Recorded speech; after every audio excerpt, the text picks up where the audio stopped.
Bismillah, walhamdulillah, wassalatu wassalamu ala rasulillah, wa ala alihi wa ashabihi wa mawalah, wa la hawla wa la quwata illa billah, wa la hawla wa la quwata illa billah, wa la hawla wa la quwata illa billah. Allahumma inna nas'aluka ilman nafi'a wa rizqan tayyiban wasi'a wa amalan mutaqabbala, amin ya rabbal alamin. Para jamaah rahman wa rahimakumullah, semoga Allah merahmati kita semuanya, amin ya rabbal alamin. Kita melanjutkan kajian kita Bulughul Maram yang ditulis oleh Al-Hafidh Ibnu Hajar Al-Asqalani rahimahullah wa ghafara lahu wa lana wa liwalidina wa li asatidina wa li masyayikhina wa li jamil muslimin wal muslimat, amin ya rabbal alamin. Sekarang kita memasuki bab walimah, hadis 888 dari Anas bin Malik radhiyallahu an, anna nabiyya sallallahu alaihi wasallam ra'a ala Abdurrahman ibni Auf athara sufratin faqala ma hadha, qala ya Rasulullah inni tazawwajtu imra'atan ala wazni nawatin min dhahab, qal barakallahu laka awlim walau bisyatin. Nabi SAW melihat bekas warna kuning pada diri Abdurrahman bin Auf. Lalu beliau bertanya, apa ini? Bekas warna kuning apa ini? Dia menjawab, ya Rasulullah, aku telah menikahi seorang wanita dengan mahar seberat nawah emas. Nabi kemudian mendoakan, barakallahu lak, semoga Allah memberkahi kamu. Aulim walau bisyatin, adakanlah walimah meskipun dengan seekor kambing. Muttafaq alaih, hadis Bukhari Muslim. Apa yang bisa kita ambil dari hadis ini? Nabi SAW suatu ketika melihat ada bekas warna kuning pada diri Abdurrahman bin Auf. Yang dimaksud bekas warna kuning adalah bekas menggunakan minyak za'faron. Jadi berbekas ya, warna minyak ini membekas pada kulitnya. Maka Nabi bertanya, ada apa ini? Kemudian faedah yang lain yang bisa kita ambil adalah tafaqqudul wali ashabahu wa su'aluhu an ahwalihim wa amalihim allati tu'nihi fihim. Seorang wali, amir, atau seseorang yang memiliki suatu kekuasaan tertentu hendaknya bertanya tentang keadaan membernya, tentang keadaan rakyatnya, atau tentang keadaan orang yang ada di bawahnya. Nabi SAW bertanya, loh kok begitu, kayak ada bekas-bekas warna, ada apa ini? Ini menunjukkan akhlak beliau sallallahu alaihi wasallam, suka bertanya tentang keadaan, suka bertanya tentang keadaan rakyatnya. Antum sebagai ketua RT atau mungkin ada yang ibu RT, kemudian mendengar atau melihat sesuatu berita tentang warganya, maka tanyakan. Suka-suka bertanya tentang kabar, tentang keadaan. Nabi SAW ketika bermajelis, kemudian ketika diketahui ada seseorang yang tidak terlihat, padahal biasanya terlihat, maka Nabi bertanya, di mana dia? Ada apa dengan dia? Ini akhlak Nabi Sallallahu Alaihi Wasallam. Kemudian yang ketiga, at-thalith, istihbabu tahfifis sadaq. Fahadha Abdurrahman bin Auf al-Ghaniyu lam yasduq zawjatahu illa wasna khamsati darahim min dhahab. Di dalam hadis ini ada faedah yang berupa dianjurkannya meringankan mahar. Dianjurkan mahar itu yang ringan. Di dalam hadis ini tentang Abdurrahman bin Auf, dia orang yang kaya raya. Tetapi mahar yang diberikan kepada istrinya hanya nawat min dhahab. Nawat min dhahab. Apa nawat min dhahab? Nawat itu sebagai suatu nilai yang diketahui di Arab ketika itu. Sekitar 5 dirham emas. Sekitar 5 dirham emas. Saya tidak tahu di sini di dalam syarahnya 5 dirham. Padahal biasanya dirham kan untuk satuan perak. Tetapi disebutkan khamsatu darahim min dhahab, 5 dirham emas. Intinya yang dimaksudkan di dalam hadis ini adalah sangat ringan sekali. Padahal beliau orang yang kaya raya, Abdurrahman bin Auf radhiyallahu an, tapi maharnya sesuatu yang ringan. Maka di sini ada faedah mahar itu hendaknya diringankan, jangan yang memberatkan. Kemudian yang berikutnya Nabi mendoakan Abdurrahman bin Auf ketika dikasih tahu dirinya telah menikah. Apa doa Nabi? Barakallahu lak. Pada bab yang sebelumnya Nabi mengajarkan doa dengan lafaz yang lebih lengkap. Barakallahu laka wa baraka alaika wa jama'a bainakuma fi khair. Dalam hadis ini Nabi mendoakan barakallahu laka. Barakallahu laka. Semoga Allah memberkahi kamu. Kalau yang lengkapnya barakallahu laka, semoga Allah memberkahi kamu, wa baraka alaika, semoga Allah memberkahi kamu, wa jama'a bainakuma fi khair, dan semoga Allah mengumpulkan kalian berdua di dalam kebaikan. Barakallahu laka, semoga Allah memberkahi kamu. Kemudian barakallahu alaika, artinya juga sama. Semoga Allah memberkahi kamu. Apa bedanya? Yang pertama pakai laka, yang kedua pakai alaika. Kalau dengan laka artinya kelapangan. Semoga Allah memberkahi kamu di dalam kelapangan kamu. Wa baraka alaika, semoga Allah memberkahi kamu di dalam kesempitan kamu. Jadi kalau alaika artinya kesempitan. Jadi dalam keadaan lapang atau dalam keadaan sempit, maka semoga senantiasa dalam keberkahan. Yang namanya berumah tangga tidak selamanya lapang, kadang juga ada sempitnya. Tidak semuanya, tidak selama-lamanya plong, kadang juga ada problemnya. Tidak selama-lamanya longgar, kadang juga ada sumpeknya. Jadi dalam segala keadaan semoga berkah. Berkah itu artinya mendatangkan kebaikan. Mendatangkan kebaikan. Kemudian wa jama'a bainakuma fi khair. Semoga Allah mengumpulkan kalian berdua di dalam kebaikan. Kalau kita perhatikan, kenapa enggak barakallahu lakuma wa baraka alaikuma? Jadi dari awal disebutkan dengan kuma kalian berdua. Disebutkan dengan kuma kalian berdua ketika lafadznya wa jama'a bainakuma fi khair. Semoga Allah mengumpulkan kalian berdua di dalam kebaikan.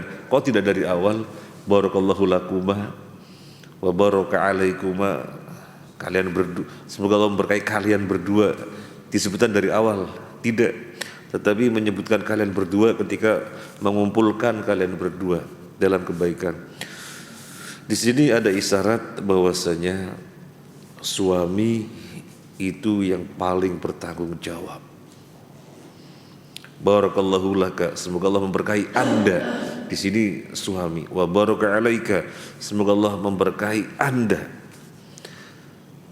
Maka di sini maknanya suami yang paling bertanggung jawab di dalam rumah tangga. Sempit lapangnya rumah tangga, suami yang paling bertanggung jawab, upayakan senantiasa dalam keadaan kebaikan.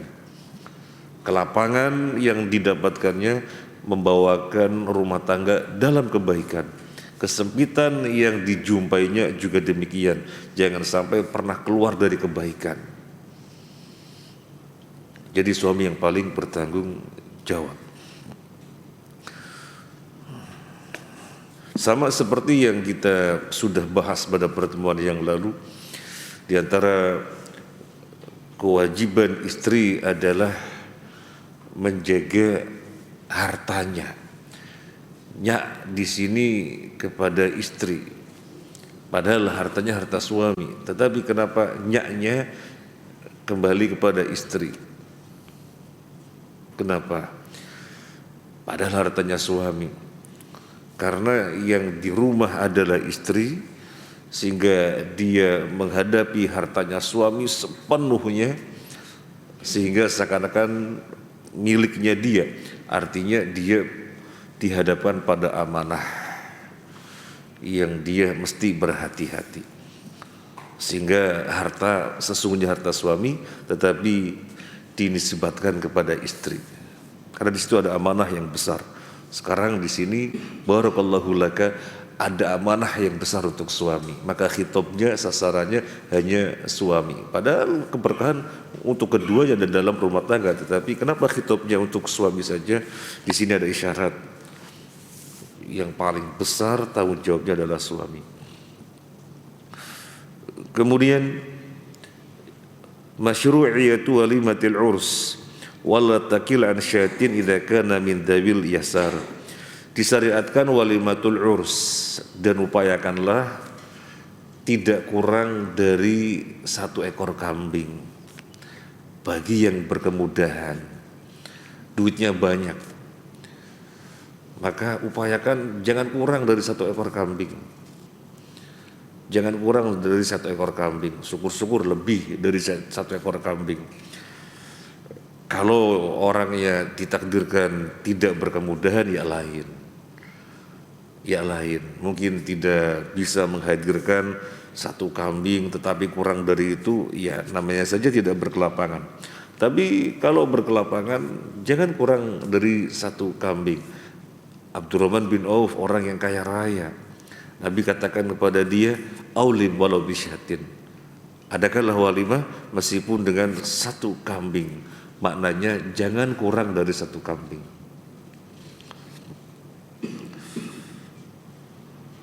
Wal aula azyada ala syad. Nah, lebih utama lagi kalau lebih dari 1 kambing, ya jelas. Wa amalul walimah ya min janibiz zauj walaysa li'amalihi min kibali ahli zaujah mustanadan illa anhu yumkinu ayakunal umum. Yang mengadakan walimah itu pihak suami. Yang mengadakan walimah itu pihak suami. Seorang lelaki menikahi wanita, kemudian mengadakan walimah. Siapa yang mengadakan walimah? Pihak suami. Kecuali suatu tradisi di situ sudah merupakan umum, sudah merupakan tradisi yang mengadakan juga wanita, ya silahkan saja. Tetapi sesungguhnya yang diperintahkan adalah pihak suami. Malah ada sebagian tradisi di kita, pihak suami mengadakan walimah sendiri, istri mengadakan walimah sendiri. Ya silakan saja kalau tradisinya demikian. Tetapi secara hukum muallif menyatakan yang mengadakan walimah adalah suami. Kemudian yud'a ilaiha aqaribuz zawjaini wal jiran wal fuqara wa ahlul khair liyahsulat ta'aluf wa tahulla al barakah wa yajtaniba as-saraf wal mubahah. Hendaknya diundang ke walimah kerabat-kerabat 2 pihak, pihak suami dan pihak istri, kemudian tetangga-tetangga, dan jangan lupa orang-orang fakir. Jangan lupa orang-orang miskin dan orang-orang ahli kebaikan. Ini digarisbawahi. Karena jangan sampai memakan makanan kita orang-orang yang bukan orang baik, yang bukan ahli ketakwaan. Lain kalau halnya orang bertamu. Orang bertamu kan siapa saja bisa datang, orang baik dan orang buruk, karena suatu keperluan. Ya kita hidangkan, maka makanan kita dimakan oleh orang yang baik juga orang yang buruk. Tapi ini kan ngundang. Yang namanya ngundang berarti kita menentukan yang datang siapa-siapa saja. Yang kita ngundang berarti yang datang siapa-siapa saja, terserah kita. Undanglah orang-orang soleh-solehah. Jadi ketika Bapak Ibu membacakan hadis, hendaklah yang memakan makanan Anda adalah orang yang bertakwa. Itu fi halil khiyar, ketika dalam keadaan kita memilih. Tapi kalau dalam keadaan kita tidak memilih, ya maka makanan yang kita miliki bisa dimakan oleh siapa saja. Wong kita tidak memilih, tamu datang ternyata misalnya bukan orang yang baik, dan kita mesti memuliakan tamu, nah, berarti kita dalam keadaan tidak memilih. Ini walimah, maka kita memilih siapa-siapa yang diundang, yang undanglah orang-orang yang ahli kebaikan. Dengan diundangnya mereka dari dua pihak, suami dan pihak istri, juga tetangga-tetangga, maka akan terjadi ta'aluf, akan terjadi saling menyayangi, jadi kenal antara dua pihak, keluarga suami, keluarga istri, kemudian jadi mendekat tetangga-tetangga, jadi kuat ukhuwahnya. Juga di situ diharapkan adanya keberkahan dari makanan yang kita hidangkan untuk semuanya itu. Tetapi wa yajtaniba as-saraf wal mubaha, hindarilah as-saraf, berlebih-lebihan, wal mubaha, berlomba-lomba. Dia ketika walimah dengan kadar mewah, saya harus A+. Nanti yang lainnya saya harus A++. Bukan untuk berlomba-lomba dalam kemewahan semacam itu. Bukan. Jadi ketika mubadir, apalagi ditambah berlebih-lebihan di dalam bermewah-mewahan, maka menjadi tidak boleh lagi. Mubadir tidak boleh, ditambah mubadirnya dengan bermewah-mewahan semacam itu. Tidak boleh. Bukan berarti tidak boleh mewah, bukan. Tetapi karena mubadirnya itu, taunya mubadir bagaimana? Setelah selesai dibuang ke sampah. Itu kan mubadir. Taunya mubadir gimana? Makan, kemudian ngambil, tidak dihabisin. Cuma dicak aja di piring-piringnya. Mubadir, ngambil seperlunya. Kemudian yang berikutnya, istihbabu tasmiyatis shadaq fi aqdin nikah. Wa idza jarat 'adatu ba'dil amr 'adamu dzikri fala ba'sa. Dianjurkan menyebutkan maharnya ketika akad nikah. Ankahtuka wa zawwajtuka bi binti mahtubatika bi mahri kada kada wa kada halan. Aku nikahkan kamu, aku kawinkan kamu dengan putriku yang bernama ini, seorang wanita yang telah engkau pinang dengan mahar ini. Menyebutkan maharnya itu dianjurkan, meskipun boleh tidak menyebutkan mahar sebagaimana yang sudah kita bahas pada pertemuan yang lalu. Boleh tidak menyebutkan mahar. Terus gimana? Mahar tidak sebutkan. Nah, ketika mahar tidak disebutkan, maka si suami mesti memberikan mahar berupa umumnya mahar di daerah tersebut, dengan nilai yang umumnya ada di daerah tersebut. Kalau tidak disebutkan, tetapi dianjurkan, disebutkan. Makanya kan di sini Abdurrahman bin Auf mengatakan, saya menikahi seorang wanita dengan nawatin min dahab. Maharnya disebutkan dengan nawat min dahab, dengan 5 dirham emas. Demikian beberapa faedah yang bisa kita ambil dari hadis 888. Sekarang hadis 889. Dari Ibnu Umar radhiyallahu an, beliau berkata, Rasulullah sallallahu alaihi wasallam bersabda, "Idza du'iya ahadukum ilal walimah falyatiha." Apabila salah seorang dari kalian diundang ke walimah, maka hendaklah ia mendatanginya. Muttafaq alaih, Bukhari Muslim. Para ulama sepakat, undangan walimatul urs hukumnya wajib.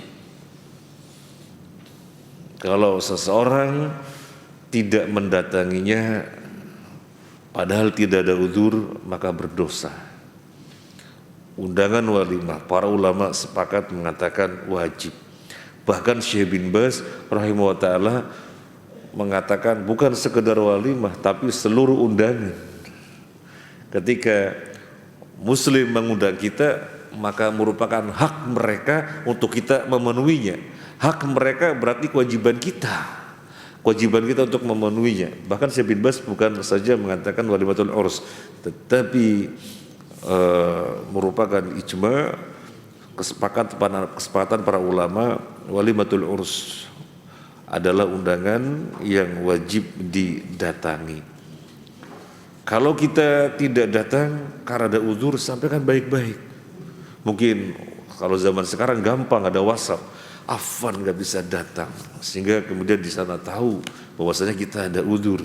Jangan sampai nggak datang, nggak ada permintaan maaf, ini merusak.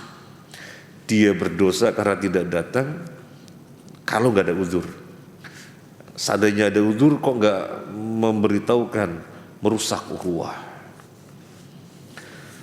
Wajibnya menghadiri walimah ini terikat dengan keadaan di acara walimah itu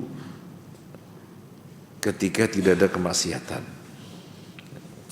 Kalau acara walimahnya ada kemaksiatan, hukumnya menjadi tidak wajib. Yang dimaksud menjadi tidak wajib, kita boleh tidak mendatangi karena tidak wajib lagi. Loh, kalau datang bagaimana? Yang dilihat adalah mana yang maslahat. Yang jelas sudah tidak wajib. Artinya kalau kita tidak datang tidak dosa, soalnya ada maksiatnya.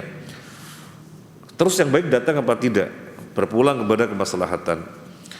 Kalau ternyata kita memilih tidak datang, kemudian yang terjadi fitnah, gimana saudara kok gak datang, tuh fitnah. Gimana kerabat kok gak datang, oh fitnah. Maka datang, karena bisa berdampak fitnah. Datang, bahasa kita sekedar urun wajah sudah kelihatan gitu, mendoakan, kemudian langsung pulang. Karena kalau menetap di situ maka menyatu dengan kemaksiatan. Kadang-kadang terjadi pernikahan, pihak yang pertama sudah ngerti sunnah, pihak yang kedua nggak ngerti sunnah. Orang yang ngerti sunnah tentunya gelisah, ini walimah harus sesuai dengan sunnah. Di dalam beberapa perkaranya jangan sampai menyelisihi.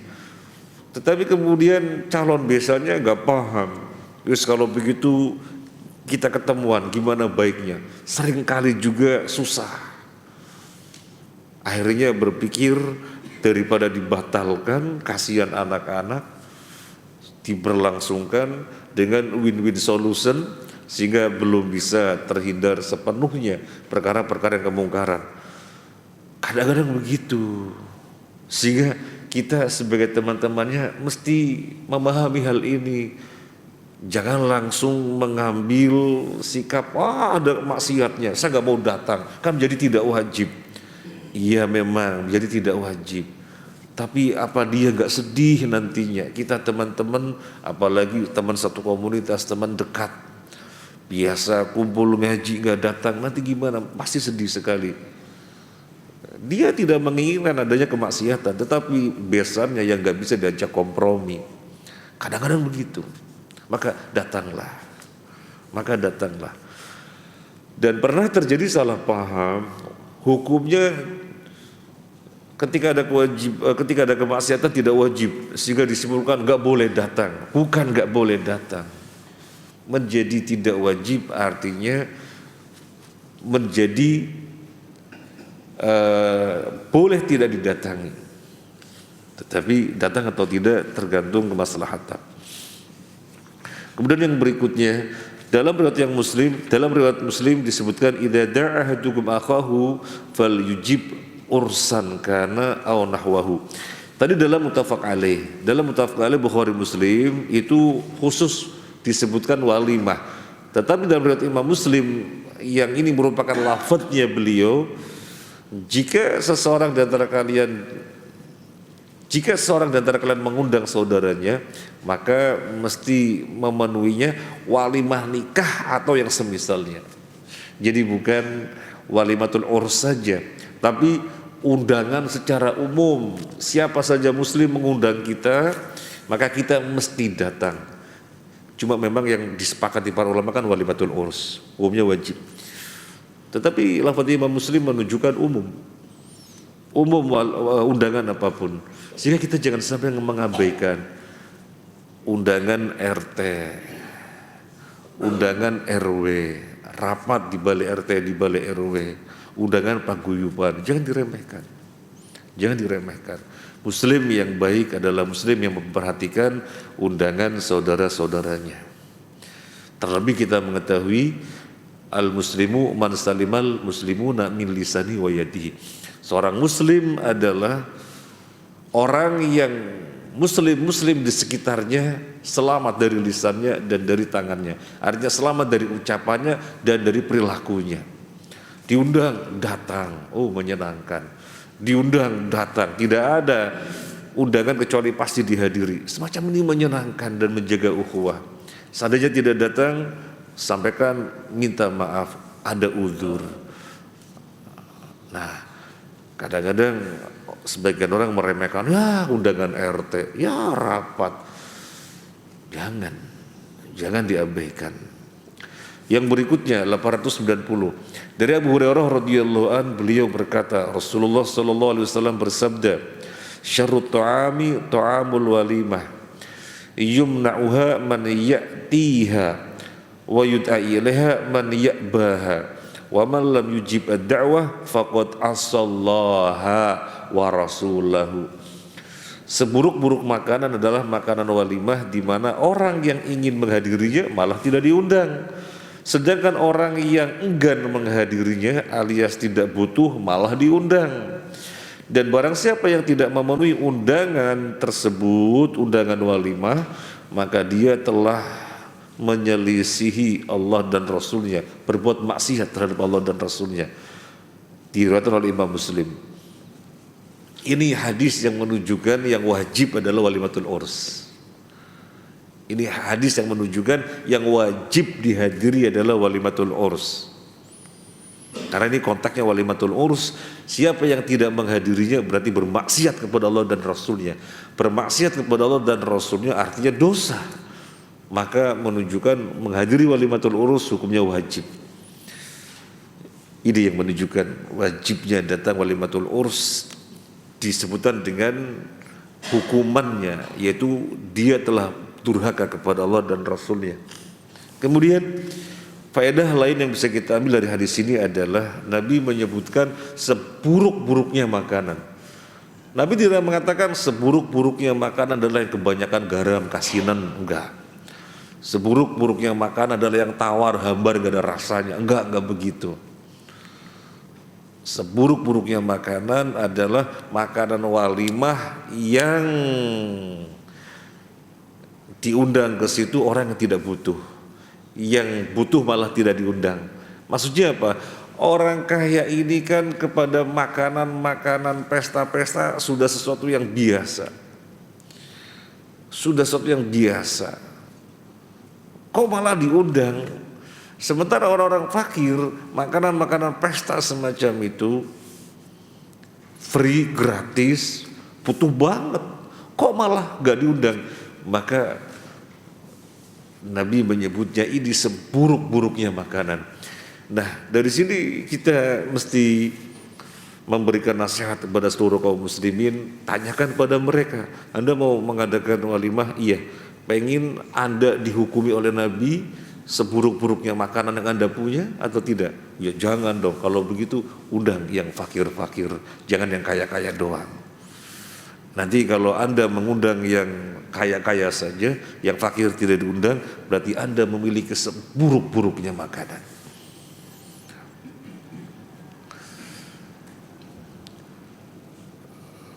Kemudian kadang-kadang ada orang pengertian, sering-sering kali, bukan kadang-kadang, si fulan jangan sampai tidak kita undang, karena seringkali berinteraksi dengan mereka, cuma kok kasihan, jauh sekali ya. Akhirnya mengundang tetapi memberikan kelapangan. Kalau antum longgar, lapang, monggo datang, kami akan senang sekali. Kami akan senang sekali. Walimahnya di Jakarta, yang diundang orang Surabaya. Wah, mikir ini. Saya pernah diundang demikian, walimah di Jakarta. Waduh, Jakarta. Ya kita sudah mau datang, tetapi kemudian ada uzur, jadi kita benar-benar minta maaf. Nah, yang berikutnya hadis nomor 891. Juga dari beliau Abu Hurairah radhiyallahu an, beliau berkata Rasulullah sallallahu alaihi wasallam bersabda, "Idza du'iya ahadukum falyujib, fa in kana sha'iman falyusalli, wa in kana muftiran falyat'am." Jika seseorang di antara kalian diundang, maka penuhilah undangan tersebut. Fa in kana sha'iman falyusalli, kalau dia puasa falyusalli, maka sholatlah. Sholat di sini maksudnya doakanlah, karena sholat itu bahasa Arab, arti aslinya adalah berdoa. Fa in kana sha'iman falyusalli, jika dia berpuasa maka hendaklah dia sholat, artinya mendoakan. Datang tapi kan nggak makan lagi puasa, datang ya gak makan karena lagi puasa, terus mendoakan orang yang mengundang.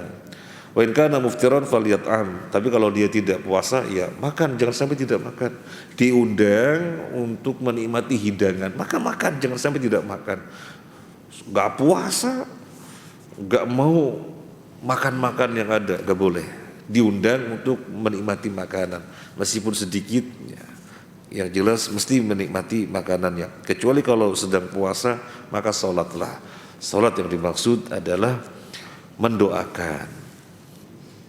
Sedikit kita lebarkan pembahasan. Mana makna yang diambil? Mana makna yang diambil? Ini kan falyusalli, artinya kan sholatlah. Kenapa tidak dipahami maknanya sholat? Sholat dalam pengertian Allahu Akbar dimulai dengan takbir, ditutup dengan salam. Kenapa tidak dimaknai sholat, tetapi dimaknai mendoakan? Gimana kita menentukannya, gimana?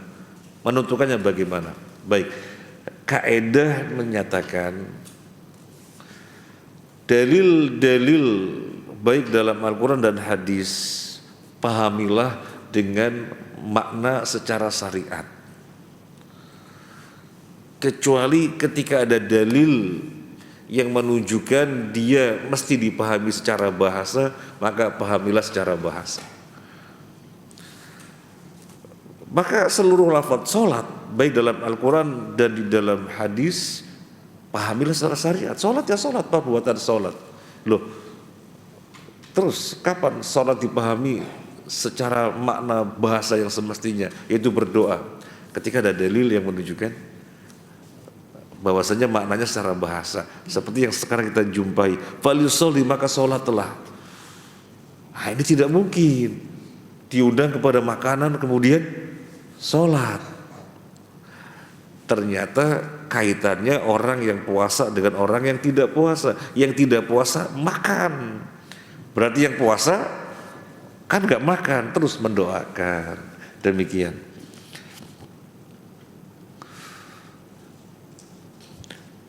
Dan terdapat hadis senada, terdapat hadis yang sama di dalam riwayat beliau, dalam riwayat Imam Muslim dari Jabir, kalau di atasan dari Abu Hurairah. Kemudian dalam riwayat Jabir, Nabi SAW bersabda, insya'a ta'ima wa insya'a taroka. Kalau dia menghendaki ya makan, kalau dia tidak menghendaki ya dia tidak makan. Ini yang kita pahami, berarti puasanya dibatalkan. Ya kalau mau puasanya dibatalkan, selama bukan puasa wajib. Kalau puasa wajib itu contohnya puasa nadar. Dia hari itu berpuasa di mana itu puasa nadar yang tidak mungkin dibatalkan, maka tidak dibatalkan. Tapi kalau puasanya bukan puasa wajib, puasa sunnah, kalau dia mau membatalkan ya batalkan. Maaf saya lagi puasa, kemudian tuan rumahnya mengatakan batalkan saja, akan sunnah, ini makanan banyak. Terserah dia, kalau mau batalin, kalau mau lanjut ya lanjut. Afwan, saya lanjut saja. Yang jelas dia mesti datang, jangan sampai tidak datang. Kemudian yang berikutnya hadis 892 dari Ibnu Mas'ud radhiyallahu an, beliau berkata, Rasulullah sallallahu alaihi wasallam bersabda, ta'amu awwali yaumin haqqun wa ta'amu yaumi tsani sunnatun wa ta'amu yaumi tsalits sum'atun wa man sam'a sam'allahu bihi. Makanan perjamuan hari pertama adalah hak, makanan hari kedua adalah sunnah, dan makanan hari ketiga adalah sum'ah. Kemudian Nabi bersabda, barang siapa berbuat sum'ah, niscaya Allah akan membuka aibnya. Hadis ini dhaif.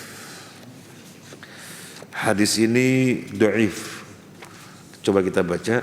Diriwayatkan oleh At-Tirmidzi dan beliau menganggapnya gharib. Rawi-rawinya adalah rawi-rawi as-sahih dan dia memiliki syahid penguat dari Anas pada Ibnu Majah. Hadis ini dhaif, tetapi dia memiliki syawahid. Artinya syawahid itu hadis-hadis yang lain yang menunjukkan maknanya sama. Dia memiliki hadis-hadis lain, ada hadis-hadis lain yang maknanya sama sebagaimana hadis ini. Makanan hari pertama itu hak. Walimah hari pertama itu hak. Hari kedua sunnah. Hari ketiga berlebih-lebihan. Maksudnya begitu. Memang ada pembahasan di antara para ulama, di antara para madhab tentang berapa lamanya walimah. Rata-rata kita sehari cukup. Itu yang hak. Artinya yang tidak boleh tidak, yang mesti memang sehari itu. Sudah banyak yang tahu bahwasanya putra-putrinya telah menikah, dengan mengadakan walimah sehari, sudah cukup. Itu yang hak.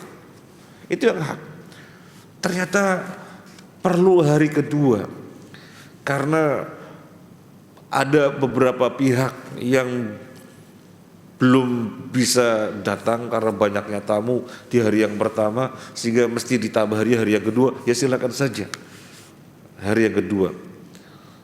Nah kalau perlu hari yang ketiga ya silakan saja. Tetapi intinya yang dimaksud adalah jangan berlebih-lebihan. Kalau sudah cukup hari pertama saja. Kalau memang perlu ditambah hari ya barangkali hari kedua, untuk hari ketiga dan seterusnya ya kalau memang dibutuhkan. Kalau misalnya sudah tidak perlu ya nggak perlu. Tetapi ada ulama yang mengatakan memang tidak ada batasan sampai berapa hari dia mengadakan walimah, karena memang banyaknya pihak yang perlu diundang, tetapi bukan berarti yang sudah kemarin diundang datang lagi, yang kemarin sudah diundang datang lagi, nanti bisa berhari-hari nggak selesai-selesai. Ya. Jadi yang datang yang memang belum diundang. Intinya adalah ini tidak merujuk kepada hadis ini. Kalau hadis ini dhaif, tetapi hadis-hadis yang lain merupakan penguatnya, sehingga diambil kesimpulan leluasa lapang mau mengadakan walimah berapa hari, tetapi semakin lebih sedikit dan itu sudah cukup ya sudah, sehingga tidak perlu berhari-hari. Kemudian yang berikutnya hadis nomor 893 dari Sofiyah binti Syaibah radhiyallahu an, beliau berkata, aulaman Nabi sallallahu alaihi wasallam ala ba'di nisaihi bi muddaini min syair. Sofiyah binti Syaibah mengatakan, Nabi sallallahu alaihi wasallam mengadakan walimah ketika menikah dengan sebagian istrinya dengan 2 mud gandum. Mengadakan walimah dengan 2 mud gandum. Gandum adalah makanan yang sangat yang merupakan kebiasaan sehari-hari mereka yang mudah dijumpai. Kalau kita kan beras begitu.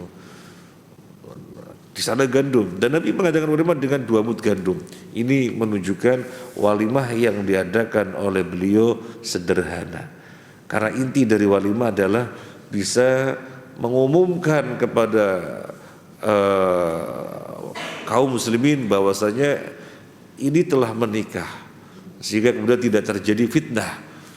Kalau tidak diumumkan, kemudian dijumpai, loh kok berdua, lo kok boncengan, akan jadi fitnah. Maka dengan diumumkan melalui acara walimah menghindarkan fitnah tersebut.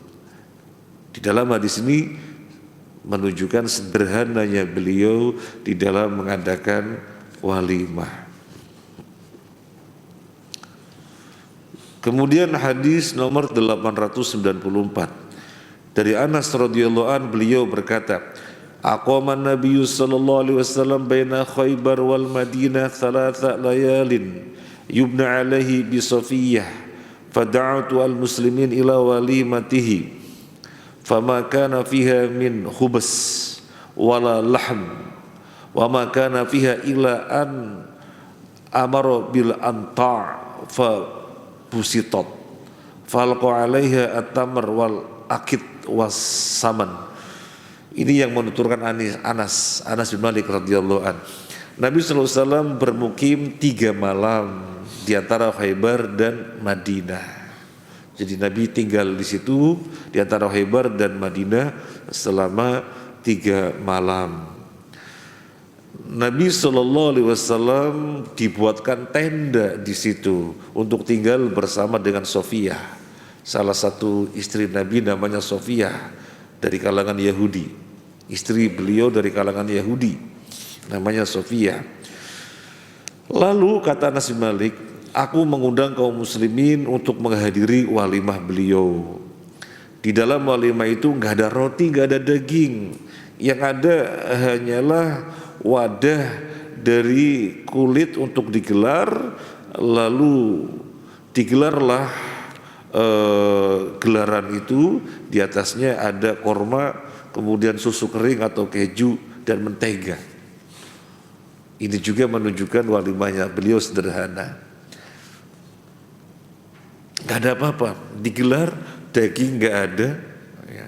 Kemudian roti tidak ada, yang ada adalah korma, susu kering atau keju, kemudian mentega. Itu yang ada. Sudah cukup, sudah cukup. Mengundang kaum muslimin dengan hidangan ada sudah cukup, sudah cukup. Ini menunjukkan sederhananya walimah beliau sallallahu alaihi wasallam. Ketika menikahi Sofiyah, beliau ketika mengadakan walimah dengan istri yang lain, ya ada yang beliau adakan dengan kambing. Tetapi ketika dengan Sofiyah, Anas menuturkan nggak ada daging, nggak ada roti, ya wis keju, kemudian korma, kemudian mentega, itu yang ada. Sekarang kita lebih bisa memahami Abdurrahman bin Auf, maharnya sederhana, Nabi walimahnya sederhana. Jadi jangan berlebih-lebihan. Para jemaah rahimakumullah, kita lebarkan pembahasan tentang istri-istri Nabi Sallallahu Alaihi Wasallam. Yang lalu kan kita sudah pernah membahas, di antara istri Nabi ada yang beliau ceraikan, ya, ada yang beliau ceraikan dan beliau tidak merujuknya. Ada istri yang beliau ceraikan dan beliau merujuknya. Misalnya Hafsah radhiyallahu anha, ya ibnatu Umar, putrinya Umar bin Khattab, diceraikan dan Nabi merujuknya. Yang menyuruh rujuk siapa? Yang menyuruh agar Nabi merujuknya siapa? Allah Azza wa Jalla. Fa innaha qawwamah sawwamah. Karena Hafsah ahli salat, ahli puasa. Ahli salat, ahli puasa. Maka Nabi disuruh merujuk. Disebutkan dalam sebuah riwayat, pada diri Hafsah itu hadda, keras. Jadi orangnya keras. Orangnya keras. Ketika Nabi menceraikannya, Nabi disuruh merujuknya. Artinya Allah yang bela-belain. Fa innaha qawwamah sawwamah. Dia itu ahli salat, ahli puasa, ahli qiyamul lail, ahli puasa. Bapak Ibu rahimakumullah, yang melanggengkan pernikahan sehingga di situ terus menerus ada mawaddah warahmah adalah Allah Azza wa Jalla. Kalau mau dilihat dari sisi kesolehan, Nabi kurang apa solehnya? Tapi kemudian menceraikan istrinya. Nabi kurang apa solehnya? Maka sadarilah, yang melanggengkan pernikahan di mana di dalamnya senantiasa ada mawaddah warahmah, kasih sayang, cinta, adalah Allah Azza wa Jalla, yang menjadikan Allah Azza wa Jalla. Dan ayatnya memang demikian. Wa min ayatihi an khalaqa lakum min anfusikum azwaja litaskunu ilaiha, terus wa ja'ala bainakum mawaddatan warahmah. Allah jadikan pada pernikahan seseorang tenang dengan pasangannya. Wa ja'ala bainakum mawaddatan warahmah, dan Allah lah wa ja'ala siapa pelakunya? Huwa kembali kepada siapa? Allah. Allah lah yang menjadikan di antara kalian adanya mawaddah warahmah. Jadi Allah yang menjadikan adanya mawaddah warahmah sehingga langgeng. Kalau mau dibilang kesolehan, Nabi kurang apa solehnya? Kesolehan faktor untuk melanggengkan pernikahan sehingga mendatangkan mawaddah warahmah. Tetapi sekali lagi, yang sesungguhnya menjadikan mawaddah warahmah adalah Allah Azza wa Jalla. Hafsah dicerai. Siapa yang memerintahkan agar Nabi merujuknya? Allah Azza wa Jalla. Soalnya dia ahli salat dan ahli puasa. Maka qiyamul lail adalah diantara upaya untuk mendatangkan mawaddah warahmah. Makanya Nabi sallallahu alaihi wasallam bersabda, rahimallahu rajulan qama minal lail fasalla wa yaqadha zaujatahu fa in abat nadhaha fi wajhiha alma. Allah merahmati seorang suami yang bangun malam dia sholat dan dia juga bangunan istrinya biar sholat.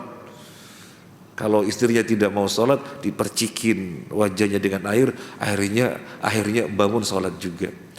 Wa rahimallahu imra'atan qamat minal laili fasallat wa yaqadat zawjaha fa in aba nadhaha fi wajhihi alma.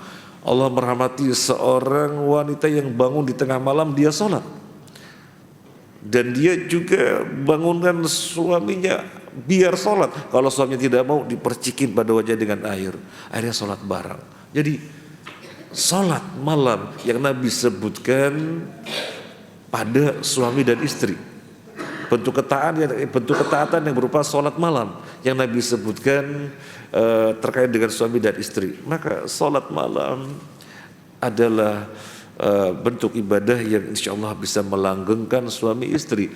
Nabi menceraikan Hafsah, kemudian Allah memerintahkan Nabi rujuk.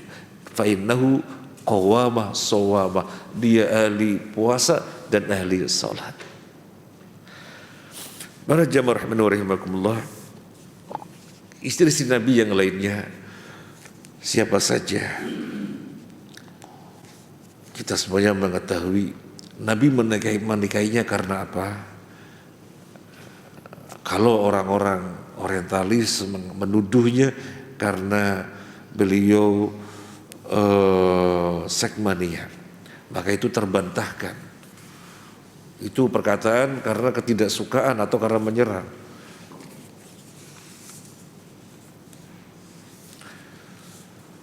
Tetapi beliau sallallahu alaihi wasallam menikah karena untuk kepentingan dakwah.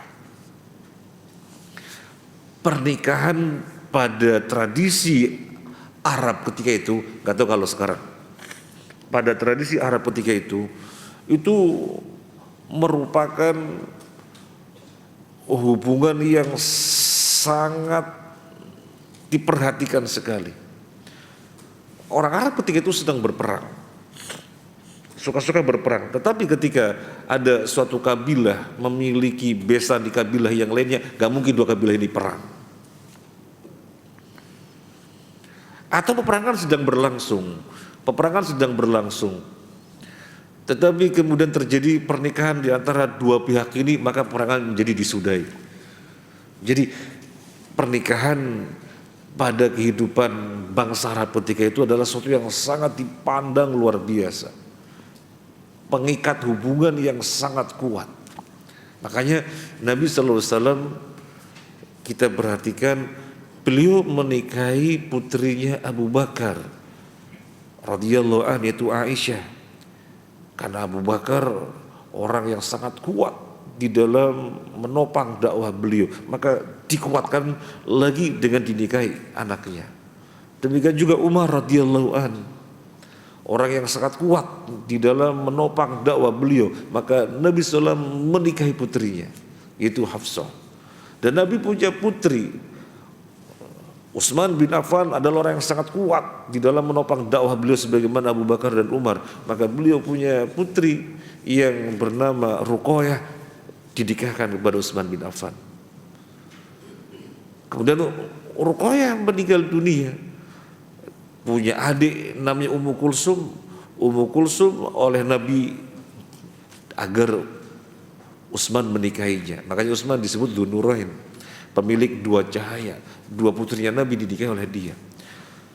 Dan Nabi punya putri namanya Fatimah, dinikahkan kepada Ali radhiyallahu an, seorang dalam tanda petik menteri, kita menyebutnya menterinya Nabi, sangat kuat di dalam menopang dakwah beliau. Jadi pernikahan itu menjadikan hubungan sangat kuat sekali. Dan Abu Bakar, Umar, Utsman, Ali, ini lingkaran yang sangat kuat di dalam menopang dakwah beliau. Maka Nabi kuatkan lagi dengan pernikahan. Nabi menikahi Juwairiyah dari Bani Mustalik. Ketika itu para sahabat lagi menawan orang-orang Bani Mustalik yang memerangi mereka. Para musuh saja sangat kuat sekali Bani Mustalik kepada kaum muslimin. Dan ketika itu mereka sedang ditawan oleh para sahabat. Kemudian Nabi menikahi Juwairiyah, putrinya pimpinan Bani Mustalik. Maka para sahabat mengatakan, bagaimana? Gak mungkin kita menawan besan-besan kita, gak mungkin. Maka dilepaskan sekitar 100 orang atau berapa, demikian disebut di dalam sejarah, dalam riwayatnya, dibebaskan mereka. Maka menikahinya Nabi terhadap Juwairiyah dari Bani Mustalik merupakan keberkahan untuk Bani Mustalik. Mereka menjadi tawaran dan dibebaskan. Dan akhirnya mereka pada masuk Islam dan menjadi prajurit-prajurit dalam banyak peperangan yang sangat kuat sekali. Jadi untuk dakwah Nah, kalau menikah dengan Sofia yang disebutkan di dalam hadis ini, untuk hikmah apa? Hikmah dakwah juga. Nabi menikahi Sofia orang Yahudi. Maka di sini Nabi mengajarkan kepada manusia bahwasanya Islam tidak datang untuk mengunggulkan diri dengan merendahkan kaum yang lainnya. Tidak.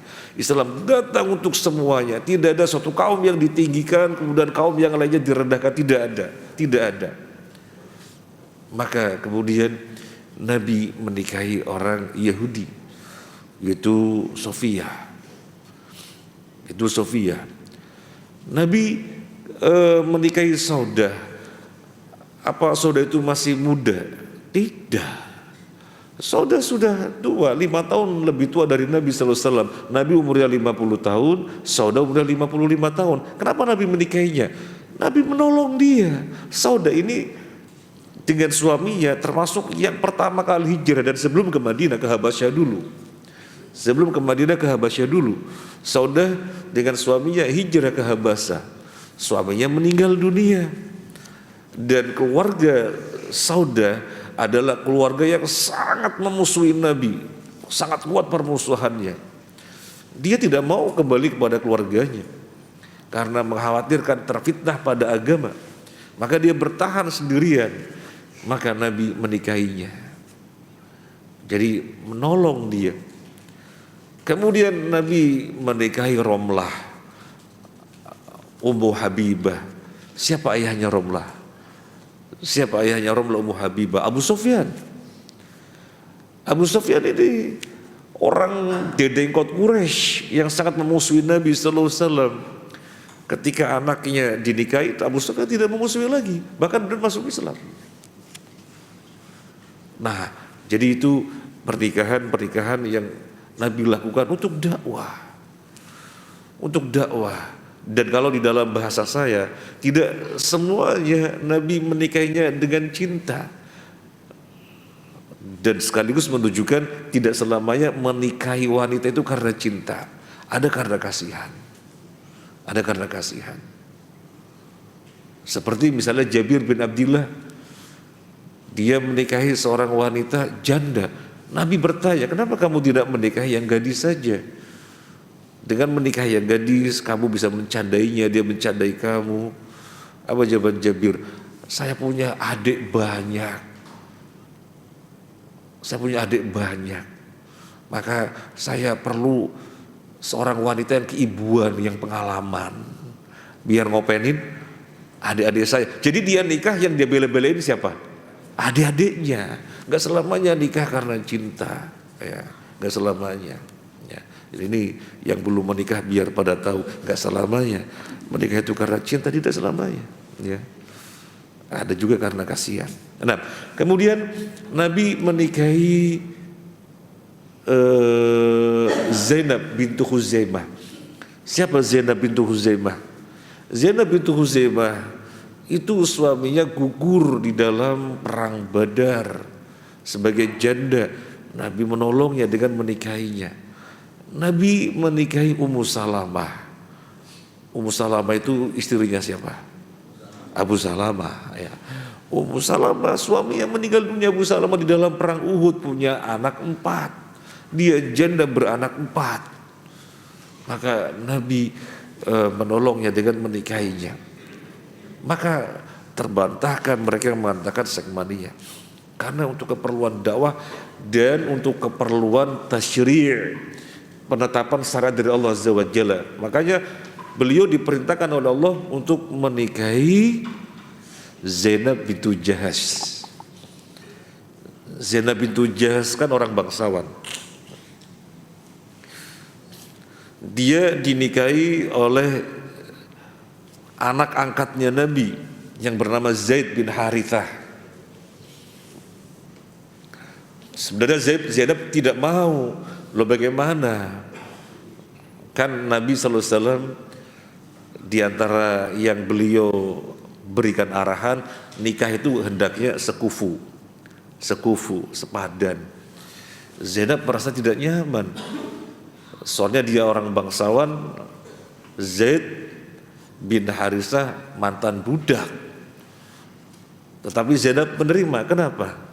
Karena memerintahkan Nabi. Gimana lagi memerintahkan Nabi? Terjadilah pernikahan. Yang namanya perasaan tidak nyaman, ya tetap tidak nyaman. Sehingga Zainab merasa dingin, keluarganya juga demikian, merasa dingin dengan kehadiran menantu, dingin. Lah, kalau istrinya dingin, keluarganya dingin, apa Zaid nyaman di situ? Gak ada kehangatan. Iya, dia bilang kepada Nabi, saya menceraikan saja ya Rasulullah. Enggak, bersabar kamu. Datang lagi kepada Nabi, ya Rasulullah, saya pengen menceraikan Rasulullah. Enggak, kamu bersabar. Kamu bersabar. Terus-terusan begitu. Akhirnya memang gak kuat. Ada terjadi perceraian. Kemudian Nabi SAW disuruh oleh Allah agar menikahi Zainab. Falamma qada Zaidu minha wa tara zawwajnakaha likay la yakuna 'alal mu'minina harajun fi azwaji ad'ihim idza qada minhunna wa tara.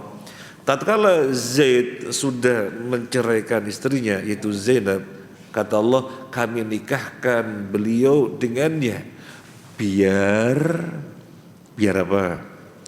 Biar tidak ada keraguan bagi orang-orang mukmin untuk menikahi mantan istri anaknya.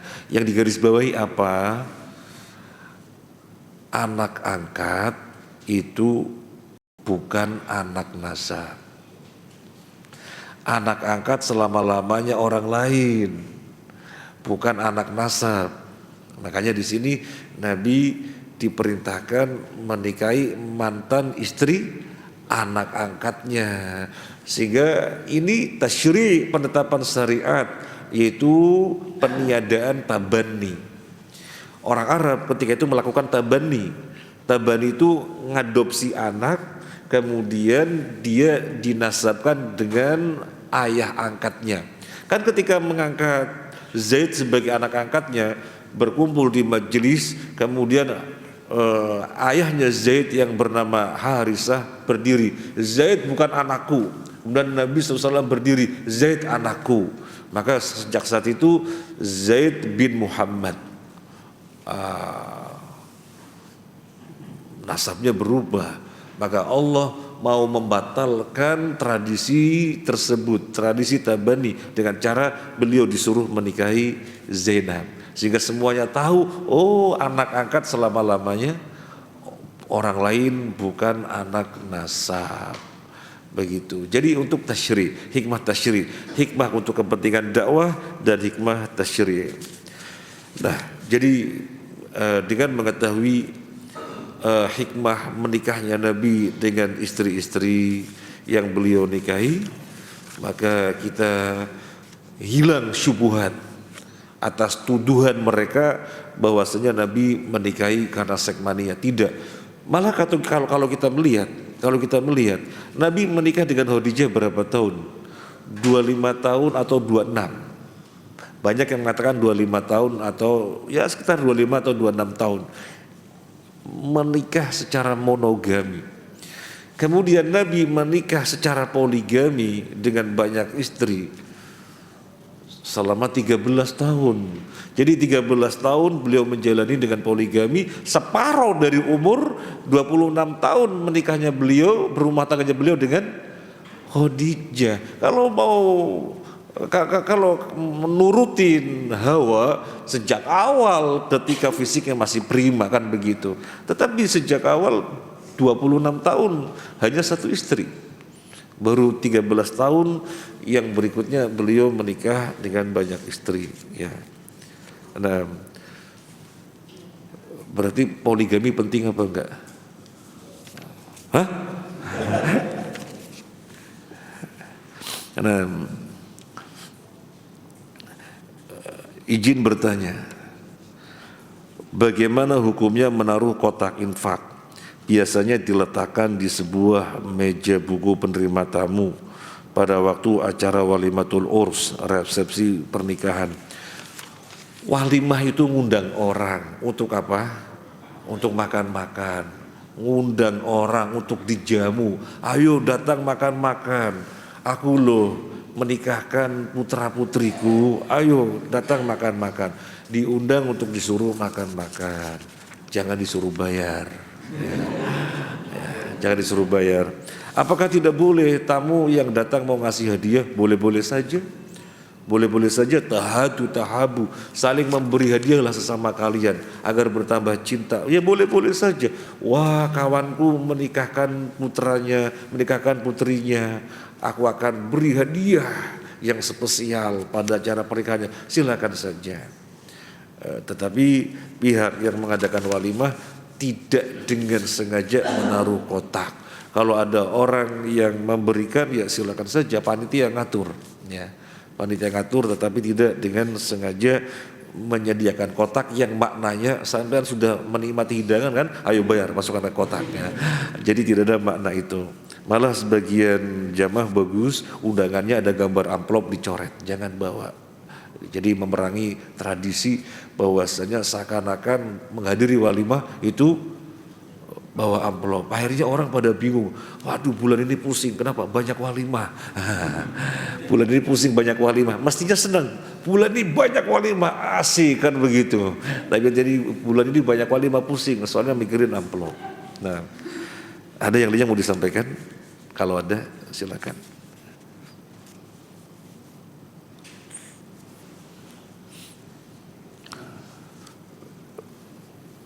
Kalau Onggi.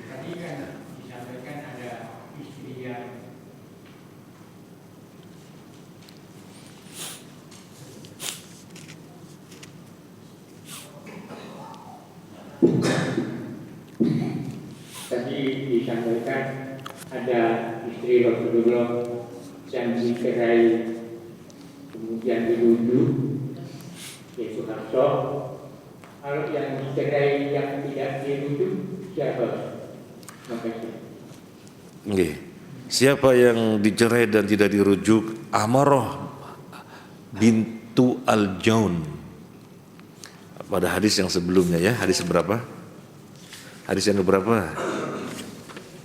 Ada yang masih ingat hadis yang berapa? Hadis yang 887. Hadis yang ke-887.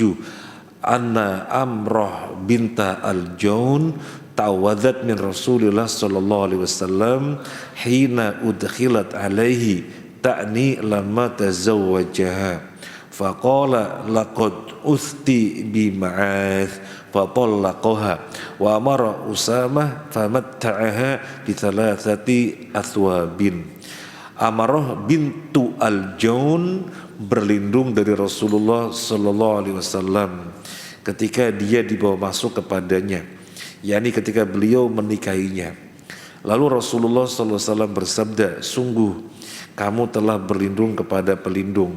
Lalu beliau mentalaknya dan memerintahkan Usamah untuk memberinya mut'ah. Lalu dia memberinya mut'ah 3 potong baju.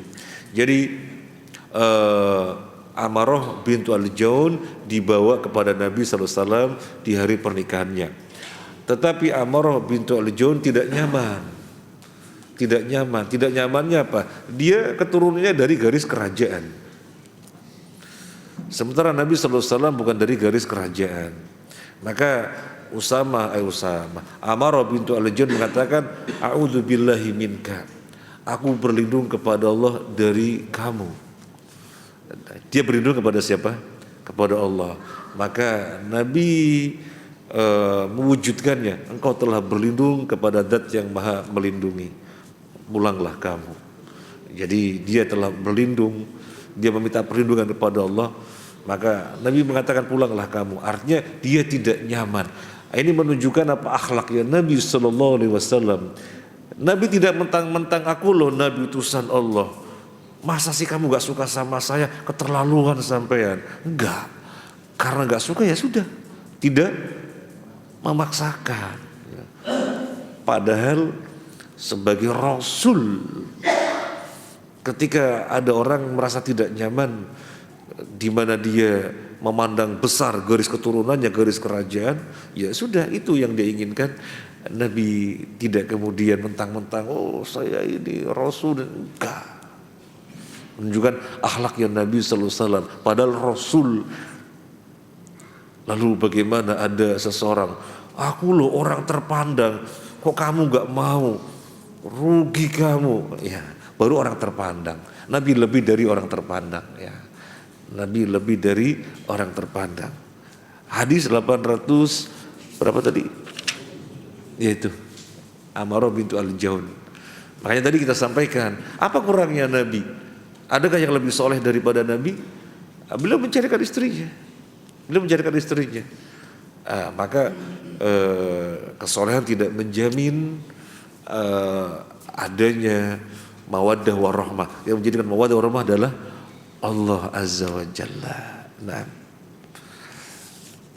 ketika Hafsah diceraikan, dirujuk, dan Allah mengatakan dia ahli salat, ahli puasa. Insya Allah kalau bapak ibu ahli salat, ahli puasa, mawaddah warahmahnya semakin kuat. Allah jadikan mawaddah warahmah semakin kuat di tengah-tengah keluarga bapak ibu.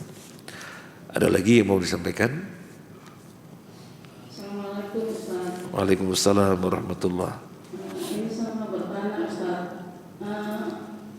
Kalau dulu zaman Rasulullah itu kan tidak ada jenjang-jenjang pendidikan ya Ustaz ya. Kalau sekarang kan ada jenjang-jenjang pendidikan, ada S1 sampai S2. Terus pertanyaan saya sebagai orang tua, misalnya kalau mengarahkan anak-anak itu menikah setelah jenjang pendidikannya selesai sampai S1 itu, apakah ini tidak melanggar syariat Ustaz? Mengingat dengan alasan supaya pendidikannya tidak terbengkalai. Baik ini dari akhwat, misalnya bina anak akhwat atau ikhwan gitu Ustaz. Demikian Ustaz. Amin wa iyyakum. Pada bab yang berikut, yang sebelumnya ya, pada bab yang sebelumnya, bab berapa ya? Kalau salah bab 2 ya. Oh bukan bab 2, bab 1 mungkin ya. Iya bab 1, judulnya kafaah, kesetaraan dan khiyar, hak pilih. Kafaah, orang sini bilangnya kufu, oleh syariat. Kufu atau kesetaraan atau kesepadanan itu diperhatikan. Artinya kalau ada orang mempertimbangkan kufu, kesetaraan, kesepadanan, itu dibenarkan oleh syariat. Ada satu kesepadanan, kesetaraan, kufu yang tidak boleh ditawar-tawar. Itu kesepadanan dalam hal kesolehan.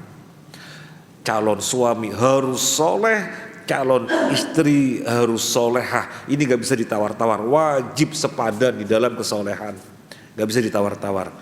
Tapi kesepadanan dalam hal-hal yang lainnya boleh ditawar kalau mau. Misalnya satunya misalnya S1, kemudian satunya SMP. Apakah boleh? Boleh. Keduanya sama soleh-solehah, itu yang wajib ada, soleh dan solehah. Itu gak bisa ditawar. Wajib ada soleh-solehah, gak bisa ditawar. Tetapi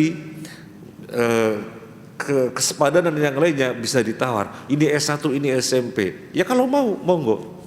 Tapi kalau misalnya tidak mau, memang menjadi pertimbangan dan dibenarkan. Islam membenarkan kesepadanan itu dipertimbangkan, sesuatu yang menjadi pertimbangan. Karena khawatirnya ketika melangkah kepada pernikahan nanti nggak nyaman dalam rumah tangganya, jomplang. Misalnya mohon maaf, satunya S1, satunya SMP, komunikasinya nggak nyambung. Ketika komunikasinya nggak nyambung, apa enak? Nggak enak.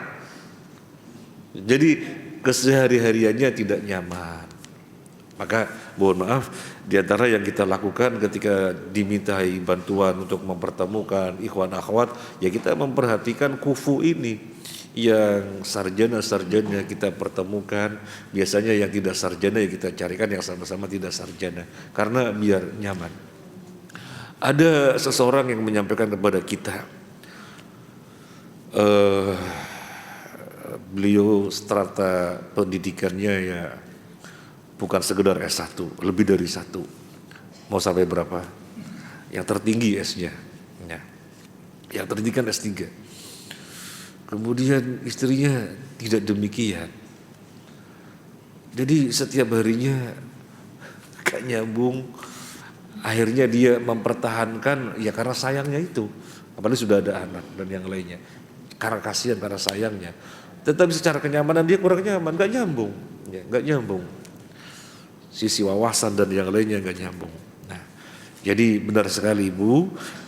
Kalau Ibu mengatakan pada zaman Nabi kan gak ada strata-strata pendidikan S1, S2, S3. Iya, benar gak ada. Iya benar gak ada. Tetapi apakah kemudian dijadikan dalil? Ya kalau begitu sekarang gak perlu memperhatikan itu semuanya. Oh enggak begitu. Kaidah menyatakan al-adatu muhakkamah. Suatu tradisi itu selama tidak menyelisih syariat maka dijunjung tinggi-tinggi. Tradisinya sekarang pendidikan dengan jenjang-jenjangnya.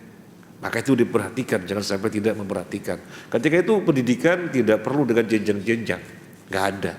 Sekarang ada. Nah, sehingga itu menjadi pertimbangan yang mesti dijunjung tinggi, jangan sampai diabaikan. Demikian Ibu. Nah, ada yang lainnya? Ada yang belum nikah? Kalau ada yang belum nikah, angkat tangan. Ini stok akhwat sangat banyak. Benar sangat banyak. Sangat banyak. Termasuk yang janda juga ada banyak. Baru 3 pekan yang lalu, masih ingat, baru 3 pekan yang lalu. Ustadz, saya siap dipoligami. Nah, ayo siapa yang mau maju? Iya. Iya. Kata beliau, saya ngiri kepada pasangan suami istri kemana-mana bermajlis taklim bareng. Saya ngiri banget. Ada yang mau maju? WhatsApp saya.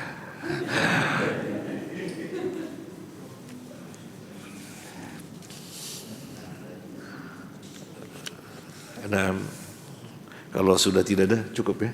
Ada pengumuman? Tidak ada.